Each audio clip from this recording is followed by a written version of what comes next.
All right, let's jump in. Thursday, May 10th. You know what the news of the day is, so let me set some ground rules, and we'll go from there. And certainly the callers that are on the line, I will get to you momentarily. No issue with holdovers. The Matt Patricia news, everyone knows about it. If you don't, you live in a bubble. So I have strong thoughts. I'll try to articulate them as best I can. The one thing I'm not going to do, and if you don't like it, too bad, I don't apologize for it, is I'm not going to litigate this case 22 years later with a bunch of people who are clueless about the law. Okay, if you've made up your mind that the man is guilty, then that's your business. You can take it to another show.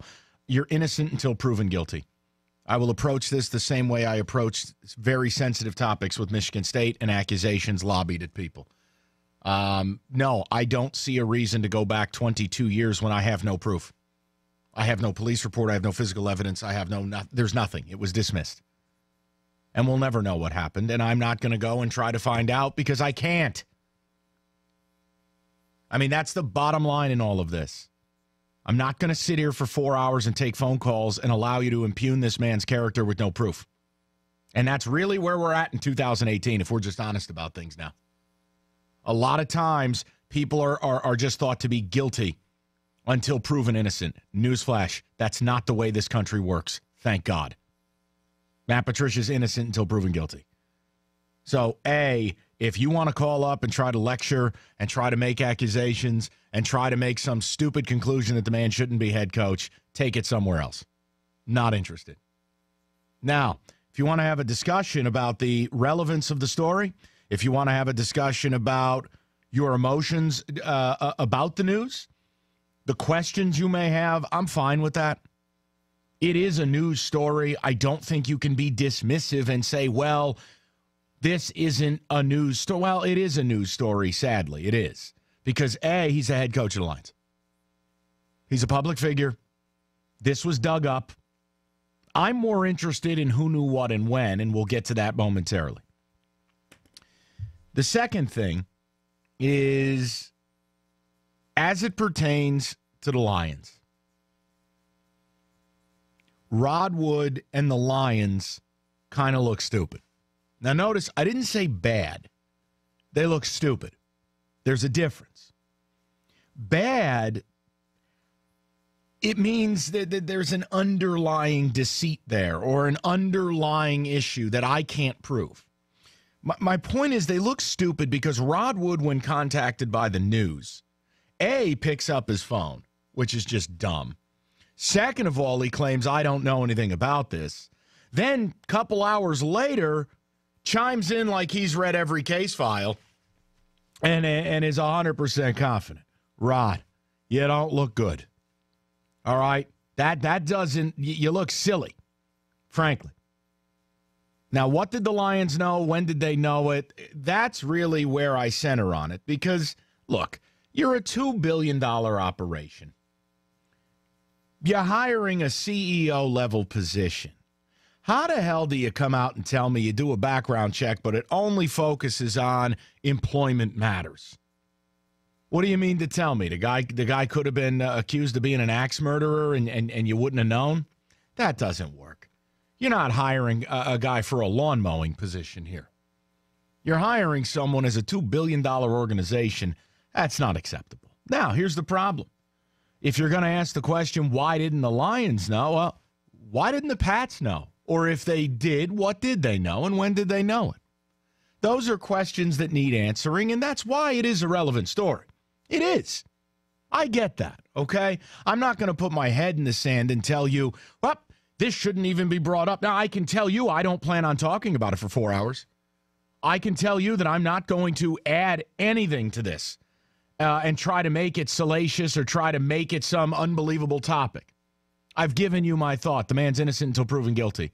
And then the burden of proof is now on the people who want to impugn this man's character. You need to show me other proof or something that leads me to believe that Matt Patricia is anything other than an innocent man. Okay? That's it. But the actual optics of it, how the Lions look, those are things we can talk about, and I'm more than willing to. Now, the other thing, and I'm sorry, but we need to do this, and I'm not accusing Doug or Scott of not doing it. I'm not accusing Jamie and Stoney. I simply didn't hear it, so I want to explain something as I understand it. People, and that's you guys, and some people on the station are throwing around this word indictment like it's Thor's hammer.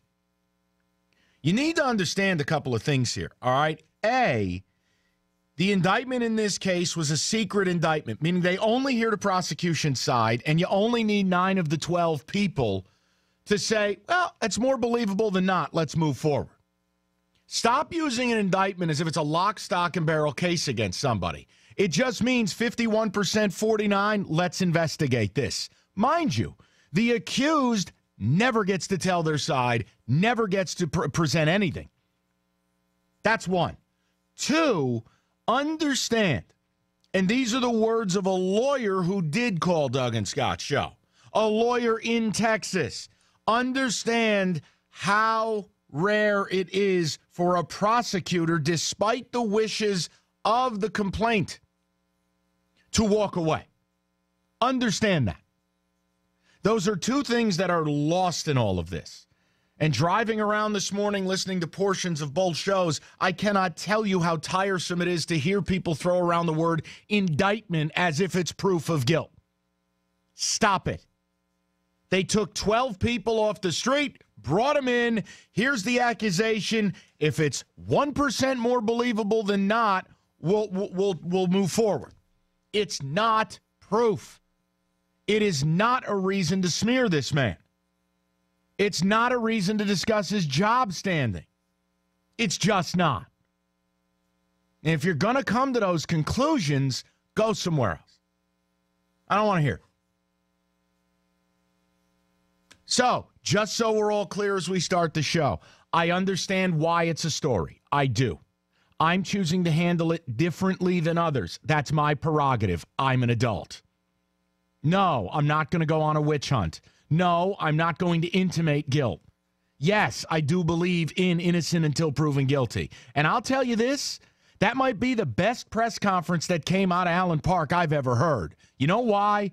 Because a man got up at that podium, and I thought he spoke authoritatively, probably went against the wishes of PR, and simply, well, you can hear the audio. You want to play it, Mike? At least you felt like you were getting some honesty here. And he didn't have to go as far as he did. It was a double down and a triple down. Could have easily said, we released a statement. We stand by the statement. I stand by my remarks. I was never this. I was never that. You know what? He doubled down on it, and that makes me believe him. You want to call me a fool? Go ahead. You want to tell me I shouldn't believe the man? Give me a reason why. But take a listen, because I thought this was way more authoritative than I've heard anything coming out of Allen Park in a long time. I'm here to defend my honor and clear my name. 22 years ago, I was falsely accused of something very serious allegations. There were claims made about me that never happened. While I'm thankful on one level that the process worked and the case was dismissed, at the same time, I was never given the opportunity to defend myself or to allow to push back with the truth to clear my name. You tell me. Yeah, I'm not going to throw some stupid question out there. Oh, do you like him more after this or do you hate him? You guys come to your own conclusions. You're adults. Do I think the Lions look silly? Yes. But so do some other people.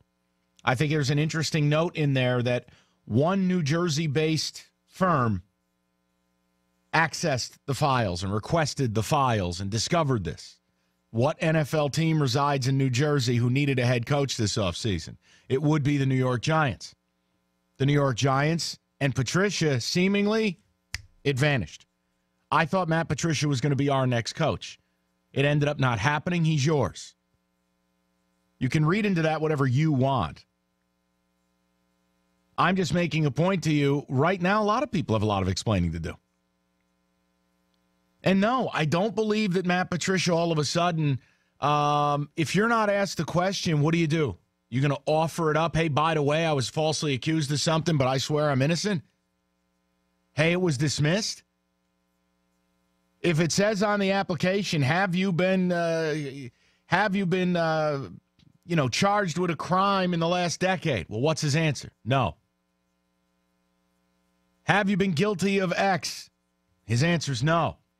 I don't think there's a box in there that says, hey, were you ever falsely accused of something? Remember something, too. Employers in different states can and cannot ask certain things. From some of what I've seen, Massachusetts state law, you cannot ask certain questions. Keep that in mind. But the Lions look sloppy. I'm not going to lie to you. They do. Rod Wood made them look sloppy. Rod Wood, as the president of an organization, cannot be caught saying, I don't know anything about this, and then a couple hours later, damn near lecturing the public about his confidence. You look sloppy. And when you run a $2 billion enterprise, you cannot be made to look sloppy. But then again, that's what the Lions have done since 1957. Slop. On one hand, I thought Patricia handled this as best as you could possibly imagine, and I think Rod Wood handled it just about as poorly. Those are my takes. Do with them what you want. Let's get moving to the phones next. If you're one of the big fellas